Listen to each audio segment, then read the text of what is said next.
highest priority to you. Think about how to most effectively replicate what you already do in the classroom. And also give yourself permission to not do as much, to scale back a little bit, knowing that there's a learning curve both for you and the students, and things in an online environment tend to take a little longer. We're going to break the session up into a couple pieces. We're going to focus mostly to begin with on how to deliver content in a remote fashion, particularly when you're in a lecture-based session. And then we'll talk about ways to communicate with students, how to provide them additional resources, and so forth. Lindsay is going to kind of demo some stuff with us for us as we move along. There is a chat window that you can access probably from the bottom of your screen, little chat bubble. That is set. Let me just make sure everyone, yes, so everyone, you have it set? Yeah, so everyone can send, we've set it. You have some options. I should say up front, you're gonna be a student in this session. You will see the student view. There is no way for us to present to you the instructor view. And so we're gonna be saying some things and telling you some things an instructor can do. We are gonna create some screencasts that will show you what the instructor can do. Just know technically we can't show you everything that we're able to do. We will talk through it in some cases. So I will say with the caveat, those of you in the room, my screen is posted. That is the instructor view. Those of you that are online, I will do that screen capture and we'll find a way to get it up and available for you. Yeah, so those here in the room have an advantage. You can see what Lindsay's doing. So you do have flexibility to mute and unmute people. You can set up a Zoom session so that everyone's muted when you come in, and you can fix it so that they can never change that. You can individually allow students to unmute, but you have control over that as an instructor. Okay. So we will talk about some of the features of Zoom that are relevant, but we're going to talk about those in terms of how you might actually teach your course. So one of the first things you want to think about is, am I going to teach this course in a synchronous manner? That means all the students are going to be in the Zoom space at the same time, probably your regular classroom period or some other period you decide on, and that everybody's going to come together. Or the alternative is an asynchronous mode, where you might record something in advance and then provide a link to students and they would look at that on their own. We are recommending, the university is recommending that you, in most cases, choose that asynchronous mode where you record something in advance. You say, well, why would I want to do that? A couple reasons. One, your students could be all over the world, right? They're not necessarily in this time zone. So if you say 12 o'clock noon, it might be 12 a.m. somewhere else. So that's one reason. The recording, an asynchronous recording allows students to go back and look at things, allows them to slow things down, pause things. If you save chats, they have access to chats. Now, if you use that asynchronous mode, you may want to supply students your PowerPoint slides also. You may also want to provide them lecture notes. Things you might not normally do in a face-to-face setting, you might choose to do that if you're doing it in asynchronous mode. Question, yes, from the audience here. I'll repeat it for those online. Can we do both? Can we record the synchronous and then post it as asynchronous? Yes, so it's an excellent question. Can you do a synchronous session and then record that? Absolutely. And if you do synchronous sessions, you should absolutely do that. Tell students you are recording it though, just so that they're aware, but then make both available, so the synchronous session as well as the recording. So yeah, good practice. For those of you online, if you want to ask questions, you can do that through the chat. There are ways in a lecture setting, you might want students to be able to ask questions, and you can do that by having them raise their hands. If you, at the bottom of your screen, you should see a button that says participants. If you'll go into that, you'll see an option to actually raise your hand. You don't have it as Lindsay doesn't have it as a host, but you should have that. It would be up in here. So you can see yes, no, go faster, go slower, raise hand. So if I were doing this in a synchronous mode, I might stop at this time and unmute these participants and allow them to ask their question. As a host, I can make everybody put all of their hands down. You know, like the elementary school teacher that says no hands right now, right? So you can shut all those off, and I think maybe Lindsay's doing that. Yeah, so Lindsay just shut all those hands off. So that's one way you can do this. We want to start by showing you kind of asynchronous modes. Yes. Yeah, we'll get to so let's answer that question first. So Zoom is a tool that can be run through Colab. There's also a desktop tool that you can use. You don't have to use. Doesn't matter which one you use. The advantage of doing a Colab is all the recordings from the session live in Colab.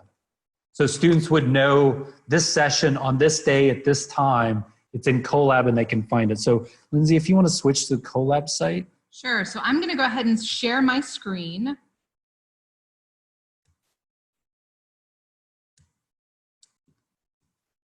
And so you should now be able to see my screen. I am in Colab. We have created a sample CTE teaching continuity website. If you do not have, it's called online meetings, is where Zoom lives. If you do not have that in your site, you go into site settings and manage tools. And when you go into manage tools, that's where you get all of the options. And so you would want to click on online meetings.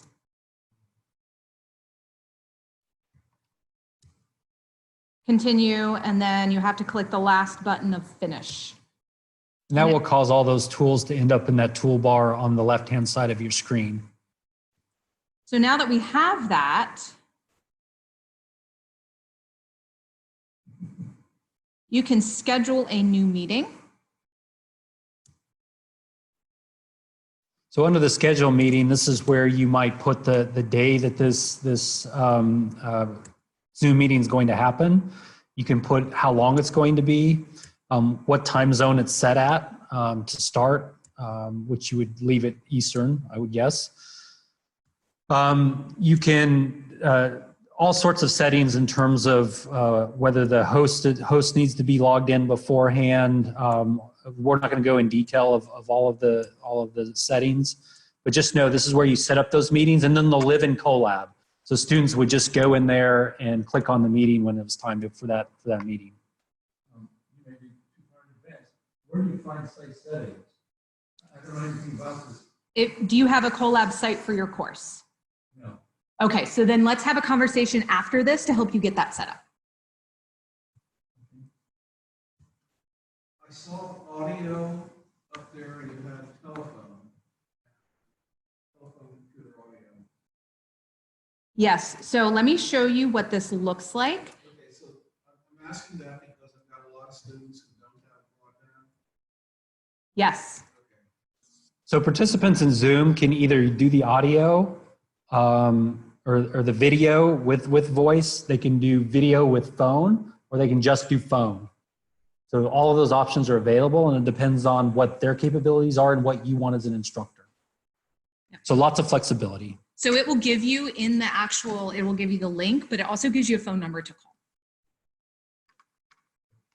Great questions. So the benefit of running it through here is that it will create the recording. If you record, it'll put the recording back in Colab for you so that students will be able to access the video. Otherwise, it gives you a link that you then have to send to students. So it's just an extra step. All right, so that's getting the meeting up and running. Imagine that you want to display PowerPoint while you're talking. So Lindsay's it has all these share capabilities. You can share your screen, you can share a window, you can share a whiteboard. We're gonna start with sharing a PowerPoint, just so you can see that it looks like. Lindsay will take over your screen with her PowerPoint.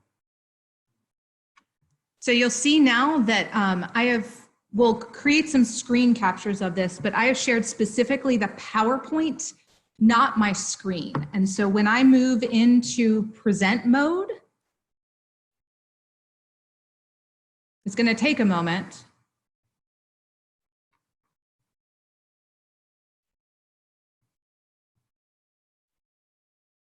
Let's try that again. Maybe actually on dual screen. It might be on dual screen. Because I'm presenting up above, I might be, there we go. Thank you, Michael.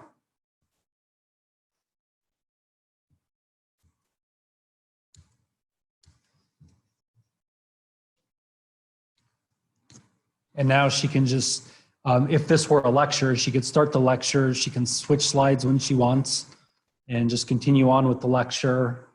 And you can either do this with the students there, or you can have a Zoom session just by yourself and click the record, do that. And once the recording's done, you give that to students and they can watch it on their own. So it's really no different whether there's people here or no, or it's just you. The way you set it up is exactly the same. So that's PowerPoint. In a lecture setting, it might also be useful to show a whiteboard. And so under the share options, Lindsay can share a whiteboard, which will allow her to draw or write things on the screen. She can also give participants control so they can also write on the screen. We're not going to do that right now, but you can do that.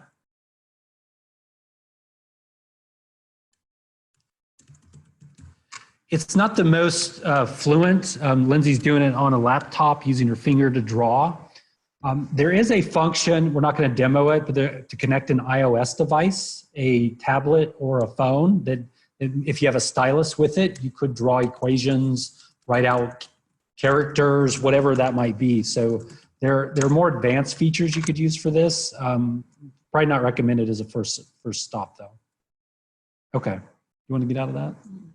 So somebody asked about these buttons.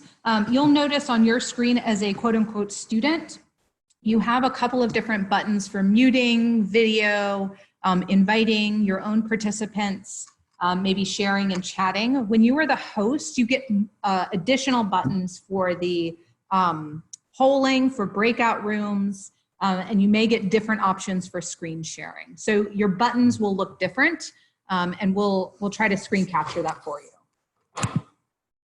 Anything else we want to show on the sharing? I think that's about it, right? I think so. Okay. What else?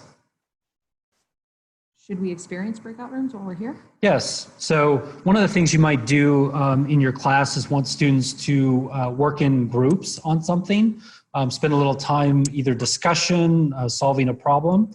So again, you won't see this button right now as a student, but as an instructor, you have a button that says Breakout Rooms. When you click on that button, it gives you options to automatically assign people to rooms.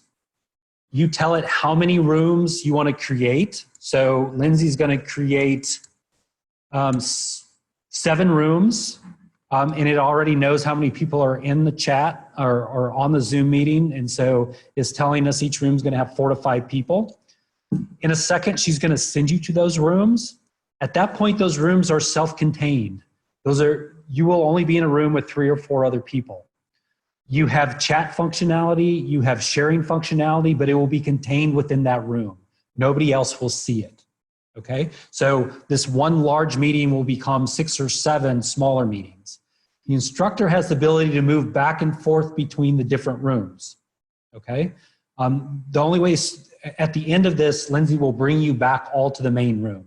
Okay, so she's going to send you off to independent rooms now. In a moment. In a moment, and then she's going to bring you back. Yep. So for those of you that are in the room, what I've done is I have 33 participants. I've created 7 rooms. I'm going to do it automatically. Now, when I click a button that says Create Rooms, it's not going to send you to the rooms yet. So it's going to give me those 7 rooms in a pop-up screen, and I can see the individual people in the rooms. And I can also see the number of people in the room. And if you hover, I can move people or I can exchange people. So for those of you that are on Zoom, one option is you can create a co-host. So you might have a TA that can do this breakout room functionality while you're still working and engaging with students. Create the rooms, and then you can open them up. So I'm going to go ahead and open all of the rooms. Everybody is going to get a pop-up screen, and go ahead and click on that to go to the rooms.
All right, so on my end as the host, what I did was I created the breakout rooms and pushed a button that says go to breakout rooms now. If I want to send something to everybody, there is a button on the pop-up screen that says broadcast to all members. That is that little blue pop-up that came up on your screen when you were within the rooms. And then I can close the rooms, and that's when you get the pop-up back that says return to main session. On my end, I can see who is still in rooms and who has come back. And I have a screen that in 60 seconds, it counts down for me. It automatically brings everybody back to the room within 60 seconds. Which just ended, so everybody is back in this main room. One way to tell if you're synchronous, whether students are actually paying attention to what you're doing, because if you don't come back to the room, we knew you weren't watching. Not that it matters, but you just connect and move on. We want to show you, you want anything else in the breakout It looks rooms? like somebody had a question. Yeah. In our breakout room, we were discussing whether it's possible for students to use the Zoom whiteboard. Are those available in the student view or only the instructor view? So if somebody has, let me just make sure.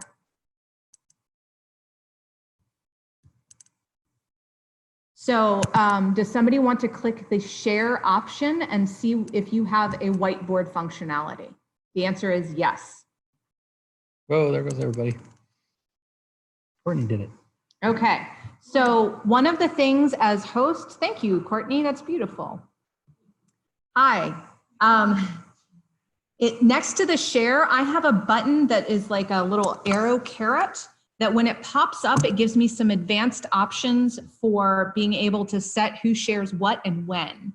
So I can let multiple people share screens at a time. That might be nice for students to be able to share screens together in a breakout room, or one person shares at a time. So if Courtney puts her screen up, that pops me out of share screen.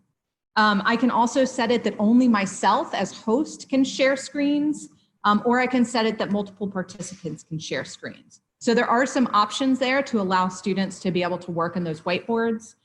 You could also work in different documents. You can put things in chat. You can put files in. Just remember that people can't work on your shared screen. You see it, but you can't interact with it. So you might want to use another tool to Google Doc or something if you want them to interact with those shared screens. If multiple students are sharing at the same time, you'll get these tiles like you have right now on your screen. So you'll be able to see what they're doing. You just can't interact with what they're doing. Zoom does have a polling, a rudimentary polling system. So if you wanted to, in the middle of your, if it was a synchronous session, in the middle of your lecture, you can ask a question. I'm going to set one up real quick.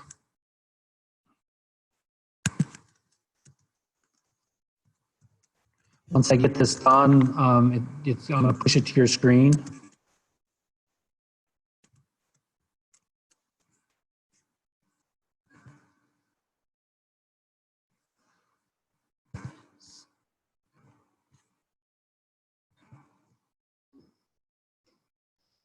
So again, it mimics in some ways a clicker system, certainly not as robust. There's only, I think, 2 different question types, but it would be allow you to get quick feedback on something.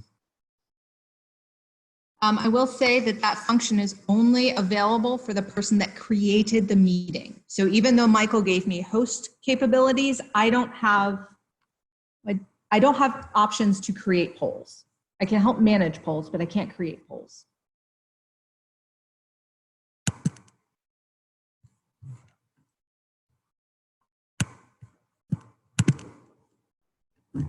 Any questions? We'll pause here and see if there's any questions around Zoom. Again, we're just trying to give you a high-level overview of what's possible.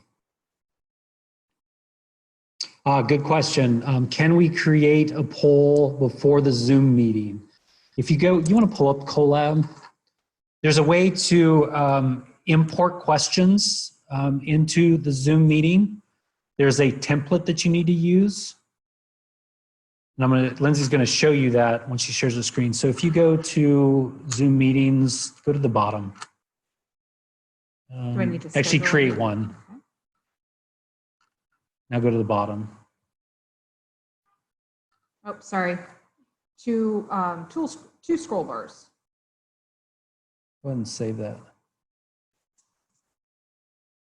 Yeah, so down there at the bottom, once you save that meeting, if you can see at the bottom, there's a place to download the CSV template. So it has a format in which to upload the questions.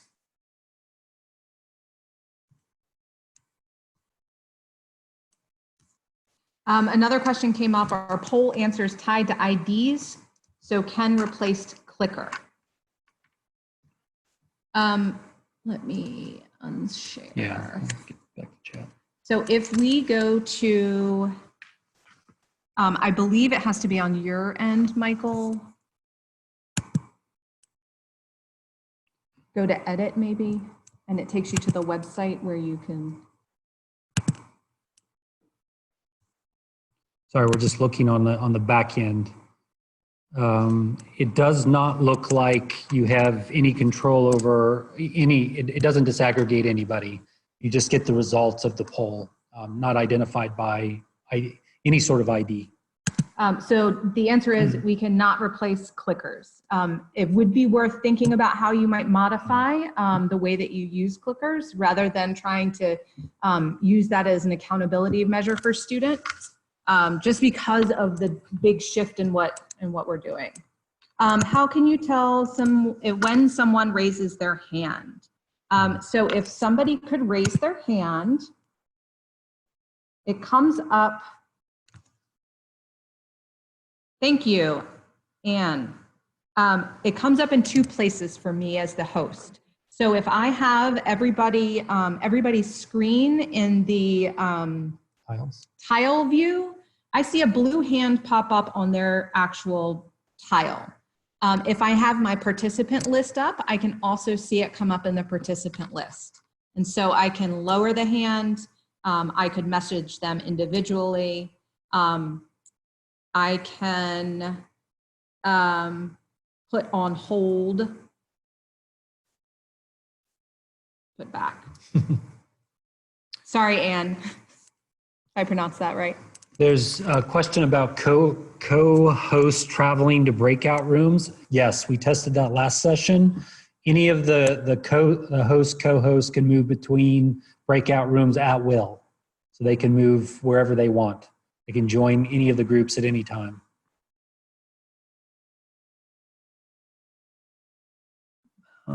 I have a small group of students. Can I just have all of them in a Zoom, like a conference call, so I can see them as well as them seeing me? Yes, definitely. If you have a large number of students and you choose to do something synchronously, due to bandwidth and sharing screens, it's easier if you don't have the video up. But for a smaller group, it could work. Just keep in mind that not all students have high-speed internet. So they can participate just with their phone. They would not be able to see the screen. Right. So They can hear everything. they can hear everything. Yep. And it's just a regular number, so if they have a landline, they can call in.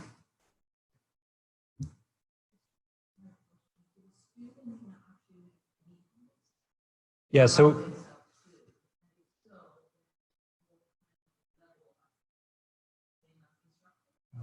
the question here is, can students make their own meetings? Absolutely. Whoever makes the meeting has full control.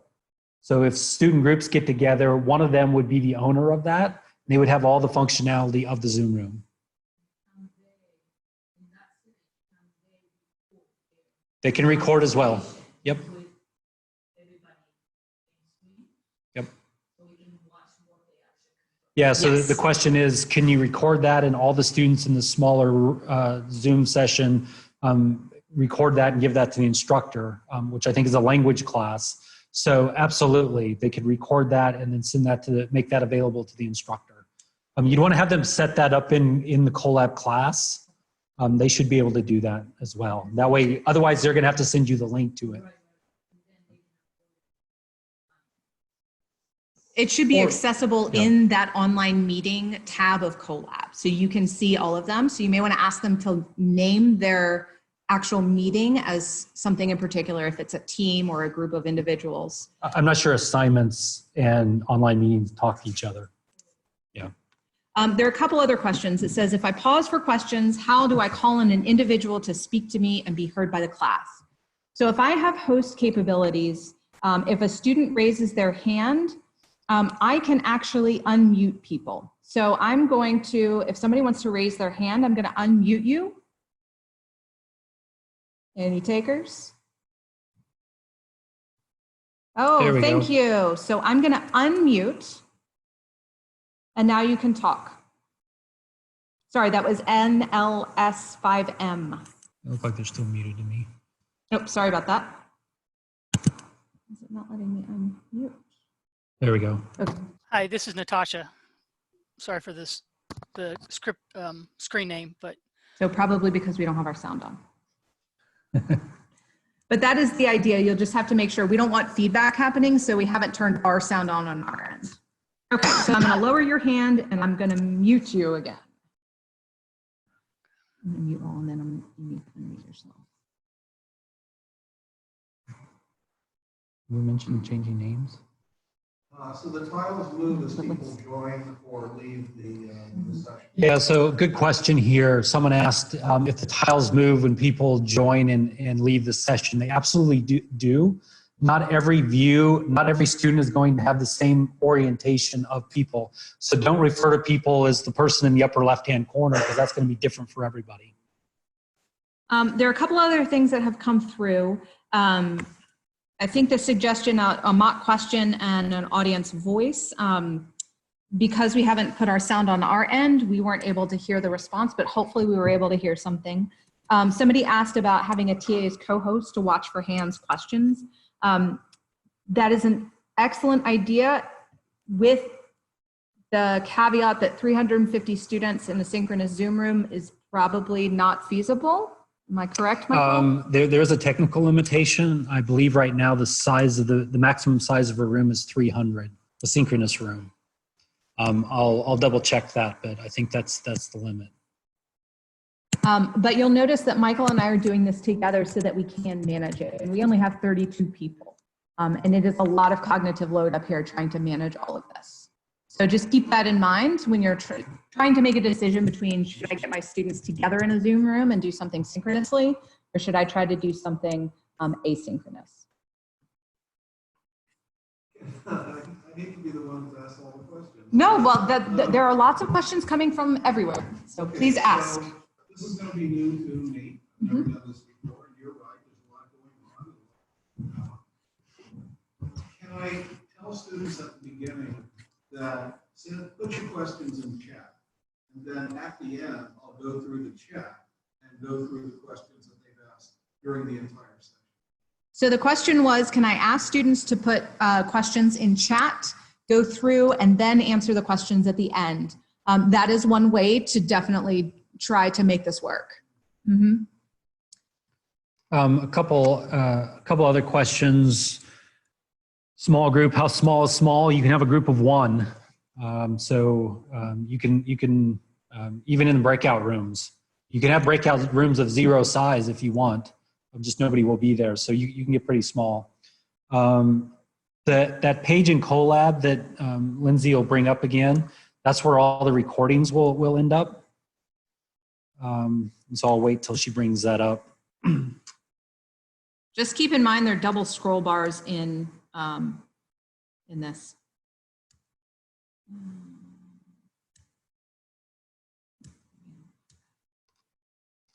Sorry, I'm trying to find the. Just click on online meeting right there. Thank you. It's taking its time. We'll cancel that meeting.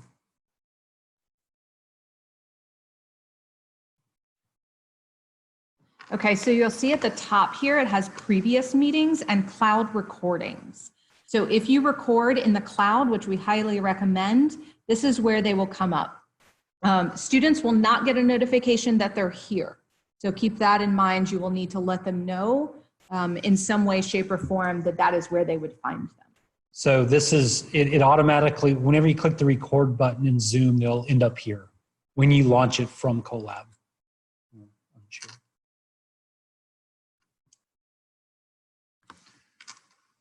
No time limit to a meeting that I know of. You can make them as long as you want. When you set it up, you tell it how long you want it to be. There is an option that says enable before a host arrives. If you do that, that person, anybody can get into that meeting at any time. So even for today's meetings, we set it up that way. There were people logging in last night.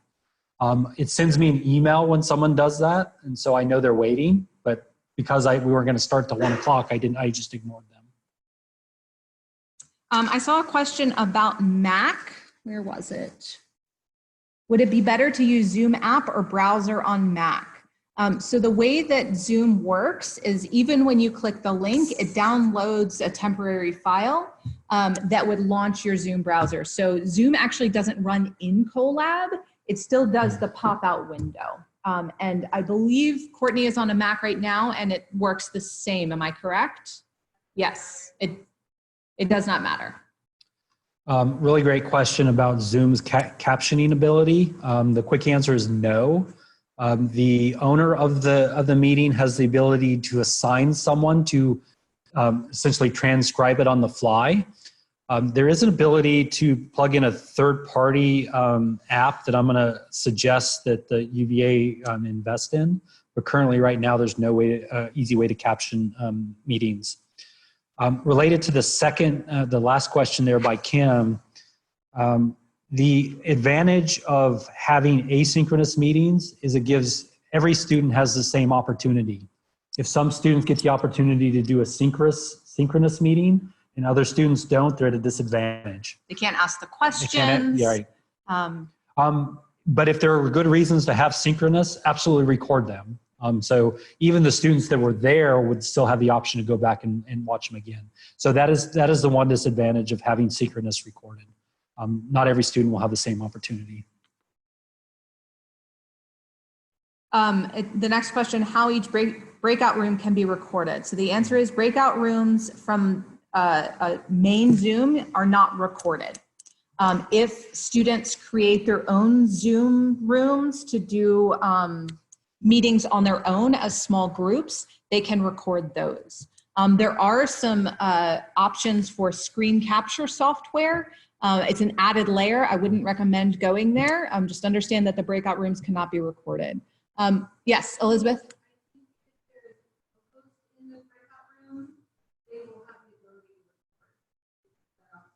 Great. So the answer is if you have a co-host in a room, then they can actually do the recording. You can assign as many co-hosts as you want. So you could put one student in a room as a co-host for every breakout room. So that would be an option. Thank you. All right, let's move on to some student interaction tools. Do you want to bring up Colab, Lindsay? So There are a number of ways within Colab and other learning management systems that use here at UVA. In addition to email, we just wanted to point out a few.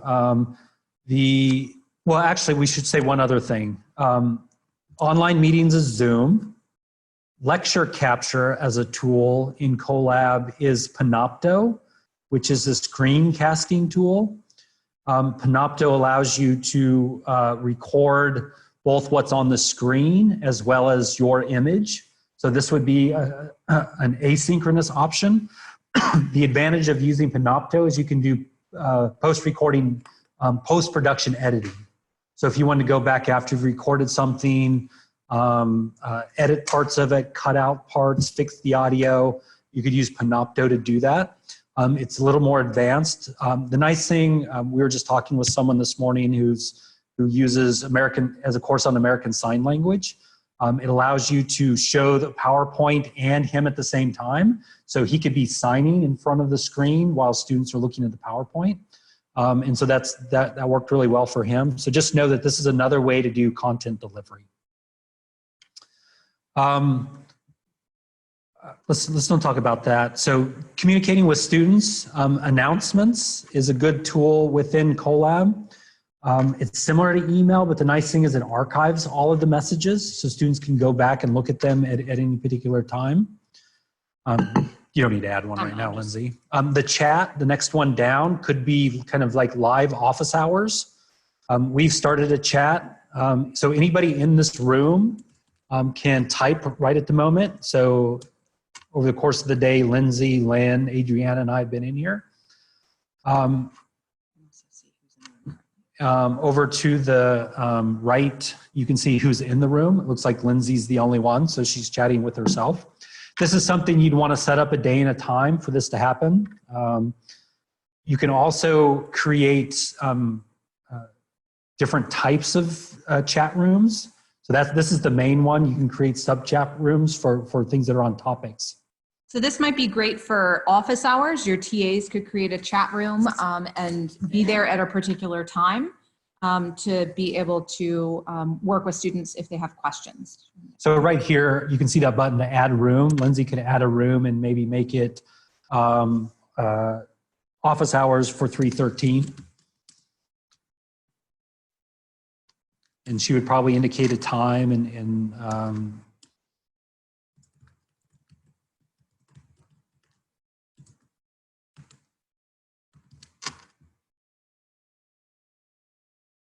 she would just update those options.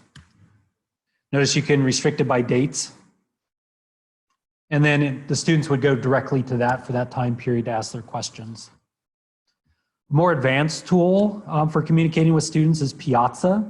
It's a wiki-based tool. The nice thing about Piazza is that students can ask their own questions and answer their own questions. So the instructor would maybe just monitor this, but students can kind of run the discussions themselves. So a question online, is there any reason to not hold office hours via Zoom? Sheer numbers of students. So if you teach 300 students and you're opening up a Zoom room for office hours, you could have 30 or 40 students in that room. That may work out okay if it could be managed, but there might be other ways for students to quickly get answers to questions. Piazza is a really great thing to use for a large class because they will often answer the questions before you even see them. Whereas a Zoom room, you have to be there, you have to be ready for all those questions. Another question. Let me just say, I think the best answer is provide a variety of opportunities. To your capabilities. Exactly. In terms of your time. And your bandwidth. And your bandwidth. Somebody had a question about the chat. Does recording of meeting also include the accompanying chat?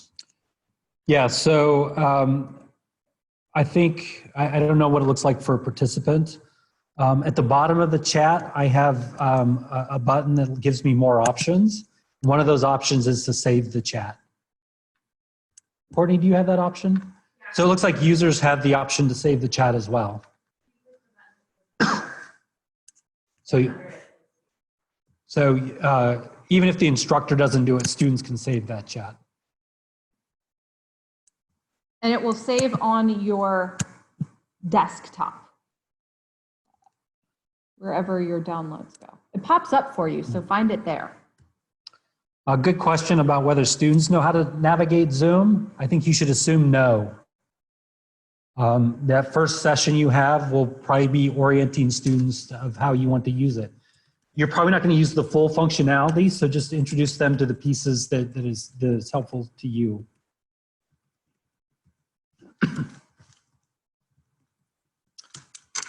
Bandwidth, another question about bandwidth question. You should assume that your students are in all sorts of environments and all sorts of degrees of connectivity. So even if you have a high-speed, high bandwidth connection, they may not. This is why giving options to connect via phone is one option, and the other reason, another reason why creating asynchronous sessions is ideal. And also on the flip side of that, it looks like if you are able to connect through this, should you be able to teach from home? I don't know the answer to that, except for if all of the videos are off, it should be doable for you to be able to do the same thing on your end from home and just have the host functions. So I've done fairly large meetings from my home Wi-Fi. It's probably better than most. So I don't have a comparison if it's a weak connection. Just know your students may have that problem. We are recording this session. We're going to try to make them available. They're getting better as the day goes on. So we'll pick some of the better sessions. It might not be the exact one you watch, but we'll make some of these available. Another question about band. A student of mine has very poor Wi-Fi. Just to reiterate, when you create the Zoom session in Colab, it not only has a link, but it has a phone number. It's a regular, there's a 1-800 number. There, I think, is one that has a zip code in it. They can use that from a cell phone. They can use that from a landline. So they can call in. The only problem is they won't be able to see the screen, but they will be able to hear the conversation. So that's why one of the things we're recommending is if you're using PowerPoint slides, make those available, maybe saving them in the Colab resources under the day's date for which you're gonna, that session would happen. Yeah. Will students be able to download recordings to watch asynchronously? They should. Can they download, I guess is the question. I don't know if I know. I don't know that I know either, whether they can actually download them. We'll have to check into that. But they can always, yeah, whether they want to download them, I don't know. And the other question was if asynchronous breakout rooms are not possible, and that is correct. So if you are recording something that you have students watch later, they're not going to be in Zoom. They're going to be watching an MP4 file or something that they're not going to be able to interact with. Back in Colab, we're going to look at. We're just going to bring back up Colab one more time. There's a polls feature that we have that Colab has. It's very rudimentary. It's basically just one question. I don't know how much value it's going to be. Here's a question that was set up. Students would come in here and answer that question. The only other thing, we're not going to go into any detail, but obviously you're going to need to think about ways to manage assignments. There's the assignments tool in Colab, which allows you to launch assignments, put date parameters around them, when things are due, provide feedback. Tests and quizzes is the same way. All of those tools connect to the grade book. If you set up test and quizzes right, the system can score a lot of those automatically, so those are some options. A lot of things coming in chat, so we're going to shift focus back to that real quick. So one came in about changing the role. So when you are host, just to walk you through this, you would click on participants, only it would say manage participants. You'd still see that same list of people. On yourself, if you hover over yourself, you have some buttons. When you are host, you will have a more button for everybody else. And under that, you will be able to make co-host, make host, allow that person to record, rename, etc. So it's in the participants function when you hover over people as host that you can actually add co-hosts. Hopefully that answers your question.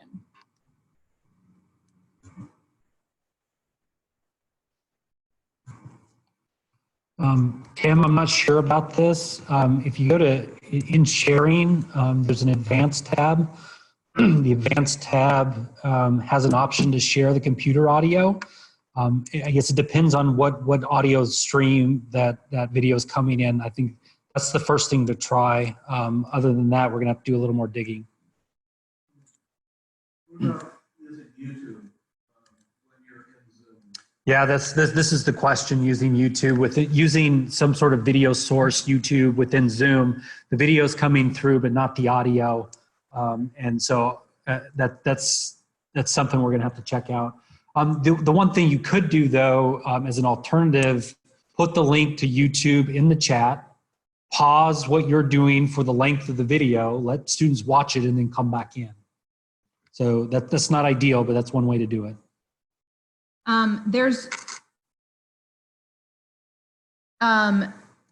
There's one about the recording itself, what it will come out as. We don't have any recordings in our collab, so I'm not exactly sure. My guess is if it's a file size, it may be some sort of MP4, or it could just be a link that's embedded. I'm not exactly sure, so we'll have to check into that. I might be able to tell you in just a second. Okay. Zoom recording. There's a Zoom file type. Yeah, because they're stored in the cloud, it's hard to know what the file format is. I'm not quite sure.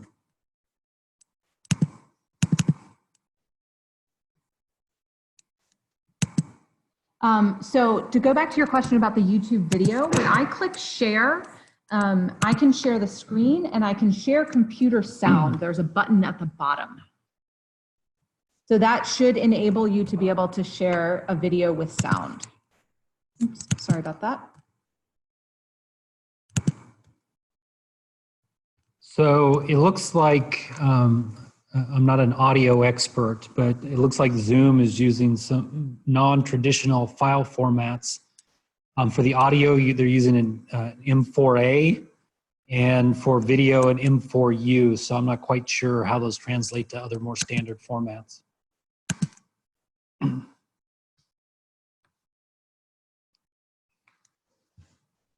The recordings of the Zoom meeting will not be in the Zoom app. They would just be in a regular video. I don't know if it's a link in Colab or whether it's a file that they would download and use their media player for. What I'd suggest is for some of these details, just practice with Zoom. Go in there, record a 30-second video, and then just kind of run through the motions and see what happens. That way you're familiar exactly what it's going to look like in your class. There are also resources for people that are focused more on tech. We are obviously not tech people. We are pedagogy people. We are, so if you go to the teachingcontinuity.virginia.edu, I'm going to put it in the chat. That will, and I'm going to screen share it with you. There are more resources here that will help support you on the tech side of things. Let me share that. Yes? Yeah. Yep.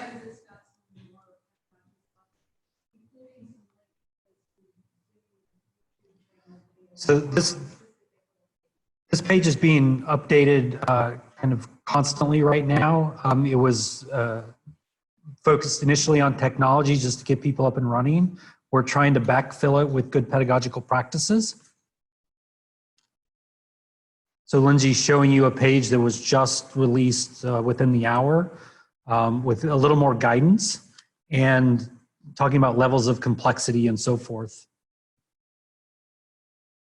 So you can see many of the things about hand raising or breakout rooms. I'm guessing this is where it takes you to. Yeah, all the details for breakout rooms for Zoom. So use that as kind of a one-stop shop. The other thing she wants to show you is how to get extra help, depending on what school you're in. I do. Of course I do. This is under the Getting Help link.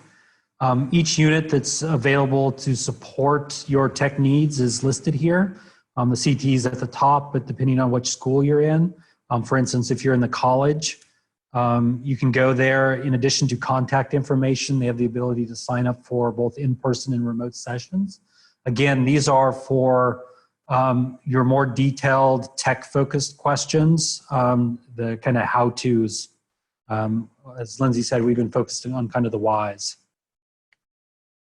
With that, we've come to our time. We'll continue to answer questions for a few minutes. We have a few minutes both for our in-person folks and online.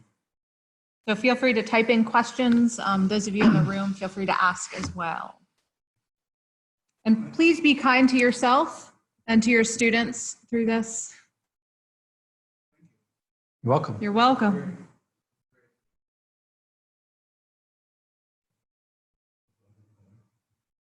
So you have time to help me? We do. Yeah, we do. We're going to wrap this up real quick and then we'll come to you. You're going to get special help. Thank you. That's what I need.